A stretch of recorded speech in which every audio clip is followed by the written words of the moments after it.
Kenzo bwe yasisinkana President Museveni yagamba His Excellency jjajja teyabulwambo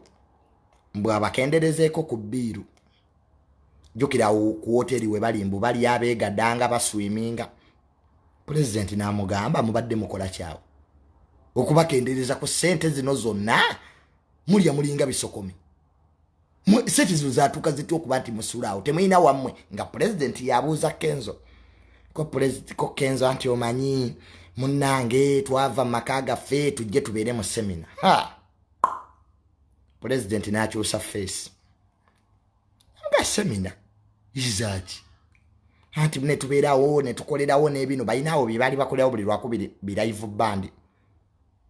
President yamugamba biyimirize yamugamba mu biyimirize era tebyaddawo nembu yabaga nti ajja basasulirako so kati billion 5 mpulira nti zazze nembu zisookera wani I don't know bino byambu nange ngajjeyo mu State House mu nkubo zange naye nange mbirakeyo mu nkubo za State House nga noonya ama news mbona embu zisookera waragadi simawo babituufu allegedly saa kuntwala mu kooti mbu zisookera waragadi de ndagadi aziki ka Minister Kasolo wa microfinance yagamba mbu sete zijja kujja bagenda soka babaweke billion 5 15 endala zikoleki kati bana abawuma ne banyiga basindi ku Minister kwe kubaga nti namwe muandike proposal ko botwazi wandika dda Sindi yagamba Minister Kasolo twaziwandika dda proposal tetuddamu ndala nagamba fa babadde webbanga bana abaana bakenza ab'emyezi ebiri ne mubawa billion 13 so nenga tezina kyezijja kuyamba bayimbi sente ezo baba wadde mwekubeka enfuufu ebizibu bya music binene tosobola kwogera ku music industry nga temuyina na theaters ono Uganda theater eriwo etuza abantu 100 national theater bagana no gitunda studio temuyina ngani ku music wano muyimba copyright enyumba zo zammwe wanonga copyright yayise omuyimbi oyiza okufuna wadde n'ekikumi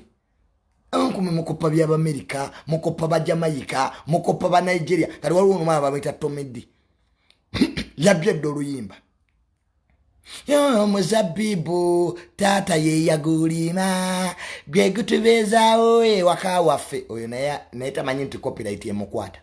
wano Wabuyu Gravity yali abbye ebya Bobi Wine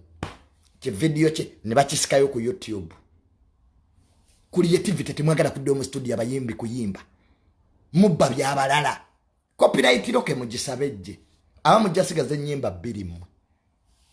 era nze mbadde mbagamba musigale nga nebya copyright ate abamu temanyi Luzungu aba Nigeria babadde babasonyiye eyo gye muzibba mba Tanzania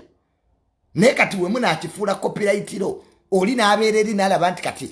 mufuuse organized bajja bibajjirayo mujja kutege buuza Wabuyu Bobi Wine kye yamukola obbye ebintu bya Bobi Wine ate omuvuma ate gwabbye nga lwaki tabijjeeyo yagamba YouTube ebikuuleyo ne bamuteerako dia Wabuyu the content you put there 80% was Bobi Wine's ngava mu luno oluyimba kiwani. By the it omuntu ku striking ku YouTube it depends boba omuntu tomufiriza sente ate nga tomu affecting morale nza abantu banye mukosa content wange numbasangayo ku YouTube mumuteka ku TikTok copyright lokeje mujja kuddamu mundabo ba munabijjayo nja kuba striking omukomu nekatize kastati anti kizibu kyemina mubba content wafate ne mutuvuma okoze YouTube yonze sina YouTube kwa nsiri ya ku social media nze government yensasula buli mwezi jjajja teyabulwa yantera waka sente ne jeno sale iranze buli mwezi kasitagugwako nga ninda Centenary Bank so zisiya kutusola kunga bujuni yambu nindeza YouTube sibisobola nze seriam amwe content provider gwe mulimo gwange the state pays me Google no guweddeko era ninda message zange zo muzimpa ati mmanyi wesera baka message nga nkyusaamu katono Ngani echeke ya Juni eruddeyo mwangu we. Nze nali munagitegeera. Bwodda muzeeyi abeerewo osima muzeeyi abeeyo. President abeerewo nga nange wendi.